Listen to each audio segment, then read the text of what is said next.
महाराष्ट्रात गेल्या काही महिन्यांपासून गुन्हेगारीच्या घटना मोठ्या प्रमाणात समोर येत आहेत.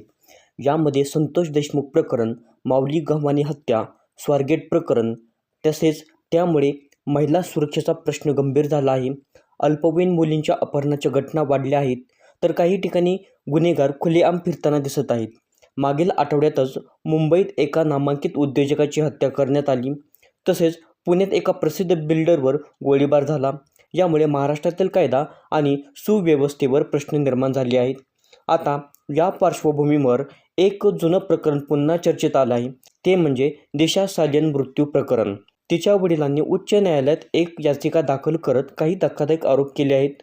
आता आपण कोर्टामध्ये दिशा सालियन यांच्या वडिलांनी कोणती मागणी केलेली आहे, दिशा सालियन कोण होत्या, सुशांत सिंग राजपूत सोबत त्यांचा काय संबंध होता, तसेच आदित्य ठाकरे यांच्यावर गुन्हा दाखल करण्यात आलेला आहे, तर तो का गुन्हा दाखल करण्यात आलेला आहे, आदित्य ठाकरेंवरती अडचणी कोणकोणत्या येऊ शकतात, संपूर्ण माहिती पाहूया. त्यापूर्वी चॅनलला लाईक करा, शेअर करा आणि सबस्क्राईब जरूर करायचं आहे. दिशा सालियन ही बॉलिवूड अभिनेता सुशांत सिंग राजपूतची मॅनेजर होती. 8 जून 2020 रोजी ती मुंबईतील मालाड येथे एका इमारतीच्या 14व्या मजल्यावरून पडली आणि तिचा मृत्यू झाला. काही दिवसांनी 14 जून 2020 रोजी सुशांत सिंह राजपूतही आपल्या घरात मृत अवस्थेत आढळला. या दोन घटनांमध्ये काही संबंध असावा असा संशय अनेकांनी व्यक्त केला. काही राजकीय नेत्यांनी आणि सामाजिक कार्यकर्त्यांनी असा दावा केला की दिशा सालियनच्या मृत्यूमागे मोठे गूढ दडलेले आहे. त्यावेळी पोलीस तपासानुसार दिशा सालियनच्या घरी 8 जूनच्या रात्री एक पार्टी झाली होती. त्या पार्टीत तिचे मित्र आणि प्रियकर उपस्थित होता. दिशा मद्यधुंद अवस्थेत होती आणि निराश वाटत होती असे तिच्या मित्रांनी सांगितले. काही वेळाने तिने स्वतःला खोलीत बंद केले आणि बाल्कनीतून खाली पडली असा पोलिसांचा अहवाल सांगतो. मात्र भाजप नेते नारायण राणे आणि काही कार्यकर्त्यांनी वेगळाच दावा केला आहे. त्यांच्यानुसार दिशावर पार्टीत अत्याचार झाला आणि नंतर तिची हत्या करण्यात आली. सुशांत सिंह राजपूतला हे सर्व माहीत होते, त्यामुळेच त्यालाही धमक्या मिळाल्या आणि अखेर त्याचा मृत्यू झाला. परंतु 3 वर्षे शांत असलेलं हे प्रकरण आता पुन्हा चर्चेत आलं आहे. 2 दिवसांपूर्वी दिशा सालियनचे वडील सतीश सालियन यांनी मुंबई उच्च न्यायालयात एक जनहित याचिका दाखल केली.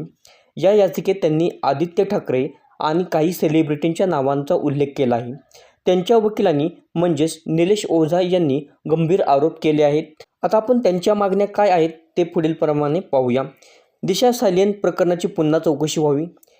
या प्रकरणात सामील असलेल्या सर्व लोकांवर भारतीय दंड संहितेच्या कलम 376D म्हणजे सामूहिक बलात्कार, 302 खून, 120B कट रचणे आणि 34 सहभागी व्यक्ती अंतर्गत गुन्हा दाखल करावा.